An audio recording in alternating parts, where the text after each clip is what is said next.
We got grade 'em coming at you, huh? So we're going to go through and grade quarterbacks last week that had their first start of the season. A lot of first-time starters last week. There's 6 of them. Made for interesting watching, I'll tell you that. We're going to show you our grades, and you guys can figure out who's right and who's wrong. All right, so alphabetically, I think, is how I got this set up. So Super. John Beck started for the Washington Redskins playing the Carolina Panthers. And what exactly kind of grade would you give him for his performance over the weekend? What do you got there, buddy? I gave him a C+.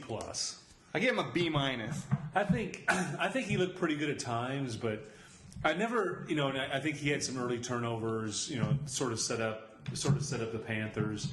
He ran in for a touchdown. I think he had some positives, but overall, I never felt like they were really in. I never felt like he was threatening to win the game. I felt like the Panthers were in control all the time. He kind of got some of his yards. I think he threw for over 200 yards. He kind of got some of his yards in garbage time. So, I felt like it was an average performance, and he's had some years in the league, so it's hard to cut him a lot of slack. That's actually pretty good points. I mean, he was almost 60% accurate, which isn't terrible. He had the 1 rush TD and 1 pass TD. I kind of felt bad for him because I felt like Cam Newton and the Carolina Panthers kind of played just a lot better. And, they played a good game. The Panthers played a good game on him. Yeah, I just gave him a B-. I think I gave him a little extra credit just because, I don't know why. No, I don't know. I don't really know why. I felt like a B- was pretty good compared to some of the other guys that we're going to be rating here. He wasn't great. I think it was average. He was a tad above. I'm only a little off from you. I had a B-, whatever. Save it. All right. Who we got next? So moving on, we've got Kyle Bowler started, but Carson Palmer also played. So we thought we'd just throw those 2 guys together for you. The Raiders, and the Raiders were playing Kansas City. A team they should have beat. A team they should have beat. A division. It was up for it. You're like this has got to be an easy victory for them. You got McFadden. And they wanted to put Bowler in there just to get him through, right? So what do you got? I have an incomplete.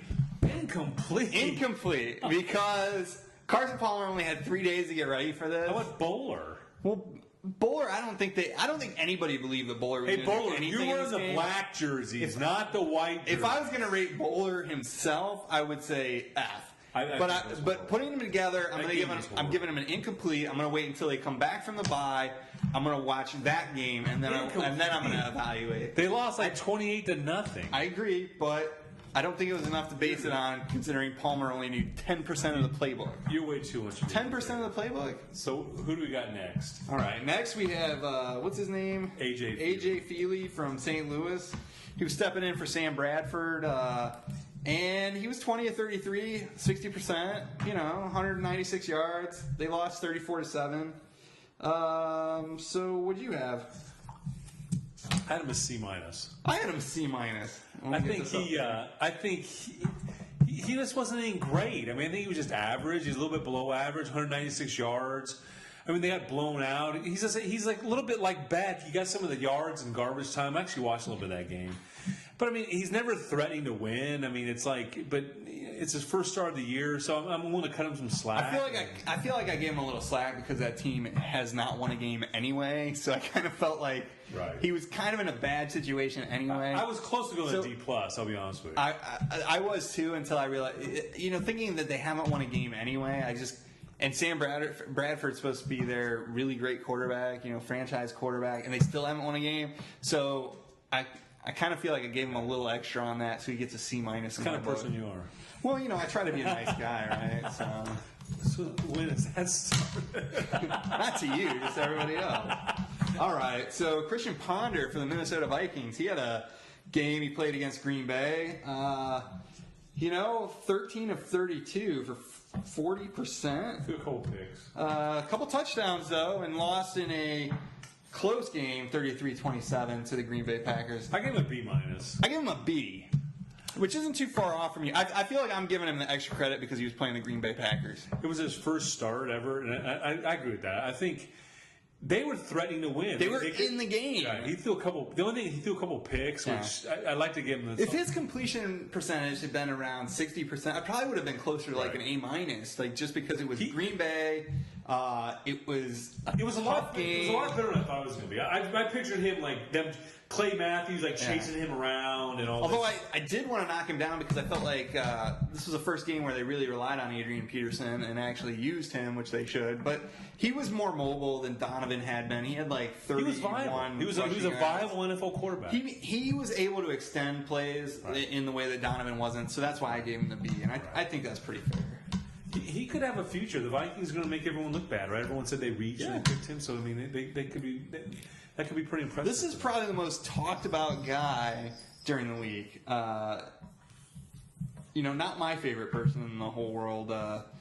Tim Tebow playing for the Denver Broncos. What do you got? I got him a C minus. I got him a C plus.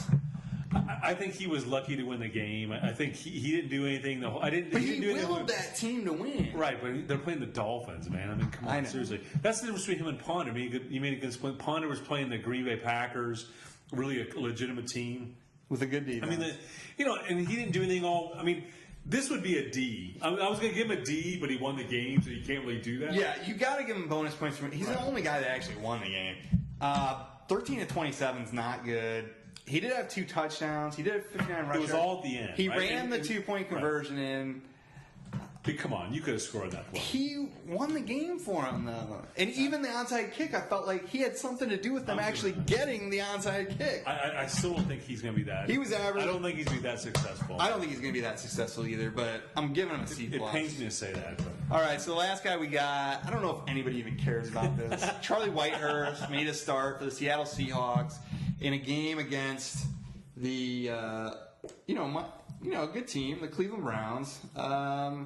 And what was he? 12 of 30, 40%, 97. Didn't even get 100 yards. They lost 6-3. He's an F minus. They lost. I honestly, I don't know if that's even really a grade. I don't think it is, but I think for 96 yards. I can't even get on you for giving him that because I'm giving him an F. I mean, that goes back to, are you a viable quarterback or not? No, he wasn't a viable NFL quarterback. No. Browns aren't a great defense. Browns haven't stopped anybody all year. So I mean.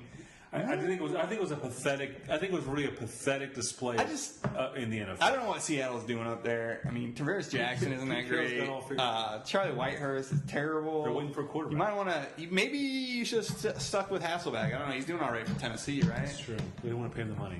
All right. So those are the grades. We'll try and get back to this every once in a while. We should follow up in a couple weeks how these guys progress and see if the rates. Maybe they turn around. Well, I don't think so. Our grades are pretty accurate. But anyway, that's all we got on the grade 'em segment for Hodge and Podge. Yeah. Anything else, Professor? No, I just think I've never seen you grade that easy before. So people better turn in their homework a little bit better. I don't think this is up to par, but we'll see. All right. Thanks a lot. We'll see you next time. Later.